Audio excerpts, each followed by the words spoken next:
Hi friends, good morning.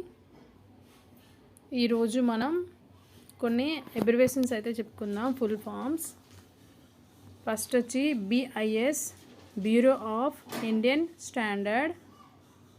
Second వచ్చి XLPE, cross linked పాలీఇథిలీన్.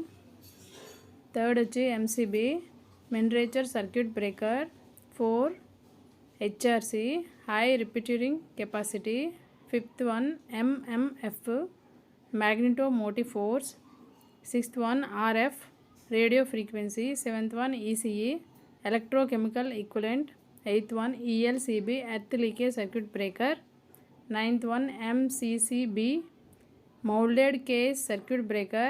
10th one RCCB, residual current circuit breaker. 11th one AWG, American wire gauge.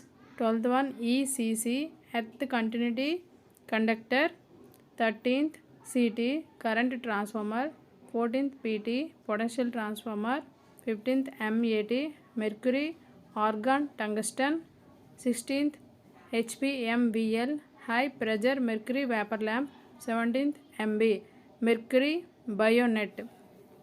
ఇవన్నీ కూడా electrical ITI first year వాళ్ళకి ఎగ్జామ్లో అడిగిన బిట్లు అండి. రోజు కూడా 3 సెక్షన్స్ అయితే ఎగ్జామ్స్ అవుతాయి. అందులో ప్రతి సెక్షన్లో కూడా ఈ బిట్స్ అన్నీ రిపీట్ అవుతున్నాయి. బిట్కి 2 మార్క్స్ అండి. సో ఈ బిట్స్ అన్నీ నేర్చుకుంటే మీకు ఫుల్ మార్క్స్ అయితే గెయిన్ చేయొచ్చు.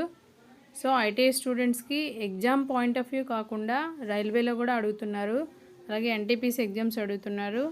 నెక్స్ట్ మీరు ITI కంప్లీట్ అయిపోయిన తర్వాత అప్రెంటిస్షిప్కి వెళ్తారు కదా, అక్కడ ఎగ్జామ్స్లో కూడా ఇవే బిట్స్ వస్తున్నాయి. నెక్స్ట్ మీకు వైవో వాయిస్ కూడా అవుతుంటాయి కదా, అందులో కూడా ఇలాంటి బిట్స్ అన్నీ అడుగుతుంటారు. కాబట్టి మీరు అందరూ కూడా బాగా నేర్చుకొని మంచి మార్క్స్ గెయిన్ చేస్తారని